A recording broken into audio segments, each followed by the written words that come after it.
Welcome back. We're joined now by Kristen Schuster with Mountain Pacific. Thanks for joining us, Kristen. Thank you.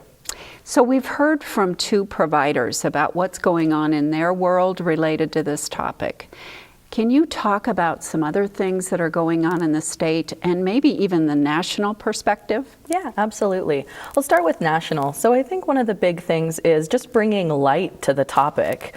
There's been a big push from CMS and other organizations across the country about the importance of educating patients on the social determinants of health and creating national resources to help with those needs. From a community and a Montana perspective, the same thing is really happening. How can we work together as a state to address the different needs of the patients across our communities? So can you talk a bit about the doctors and what led them to really focus on social factors that are impacting their patients? Yeah, that's a great question. I think one of the big things is this person-centered and patient-centered care, which we're going to kind of talk about, I think, in a little bit, but really recognizing that you can't treat a disease, you have to treat the entire person. And a large portion of that is what happens to the patient in their day in and day out life, and those are the social determinants of health. So you're right, patient-centered care, holistic care, those words get bandied about a lot, and they can be confusing. What does it really mean when a clinician is thinking about those terms as it impacts that patient sitting in front of them? Mm-hmm. It's creating a partnership between the patient, the provider, and the care team. So in the past, the patients have been, you go to the doctor and the providers tell you what to do and then you go home. Now what we're really trying to focus on is bringing your goals as the patient into the care team and creating a plan for you that involves you, your family, and maybe some other caregivers in your life. So it's really important that at the center of all of the things that we're working with, that the patient is there and their perspective is really taken into account. Earlier in the show, we talked about rural and the rural Montanans and how that can really impact the care that they receive. Can you talk about that a bit more? Absolutely. I've just been driving across the state over the last couple days, and I think we forget how large our state is and how some of our communities are very small.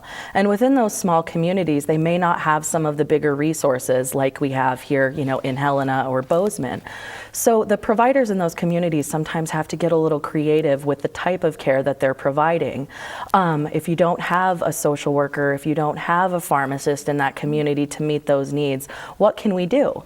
So we're learning to leverage technology and our ability to spread that across the state to really provide care no matter where you are in this great, beautiful state. Earlier, we also talked about mental issues, behavioral health issues. How does that impact what's going on in our state and how providers are caring for their patients? We're really seeing a shift. In the past, behavioral health has really been provided in a different area outside of primary care. So what we're really working on is bringing those behavioral health specialists into primary care and really making it that true one-stop shop for the patients.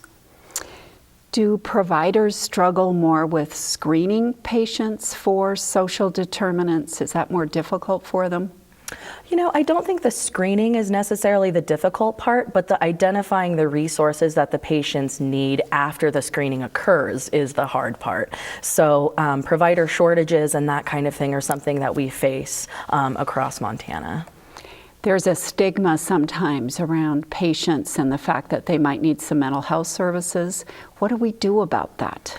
I really think lifting the veil is a huge part of that. So recognizing that just because you have behavioral health needs does not make that any different than maybe a need for diabetes. So never feeling like you can't ask your provider for help and recognizing that that's what they're there to do. So if that's what's important to you in the moment, it's critical that you bring that up to your primary care provider, but then also don't be alarmed if your provider is asking some of these questions that may feel like they're probing you a little bit. They just want to make sure that they're meeting you where you are in your healthcare needs. We talked about rural, we've talked a bit about the mental health issues. What other social determinants might be unique to Montana? I think our state is very large, and the vastness is a big challenge. So we don't have a very good public transportation system, especially for communities that are more rural. So one of the things that we're finding is that providers are approaching care in alternative ways. So if you're not able to go to your provider's office for a visit, you may be able to have a telephone visit with your provider or care team member. Maybe they'll be able to do a Skype or a FaceTime visit, or even come out to your house and do a home visit. So if you're having struggles getting to your provider's office, talk with them. They may have some alternative ways that you can seek care.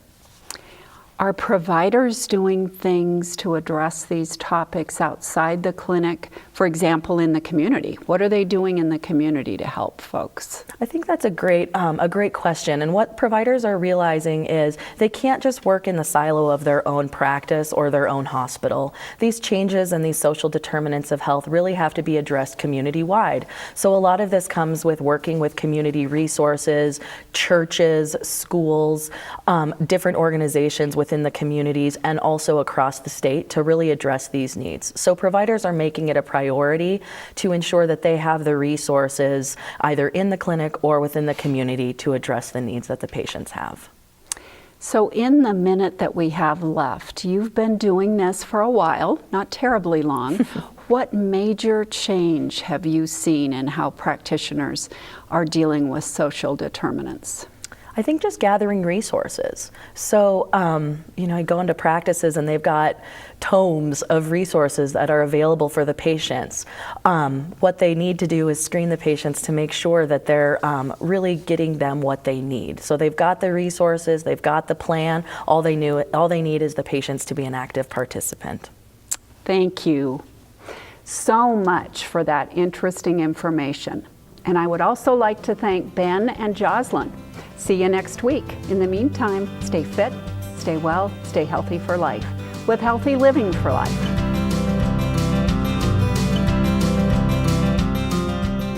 Healthy Living for Life is brought to you by Mountain Pacific Quality Health.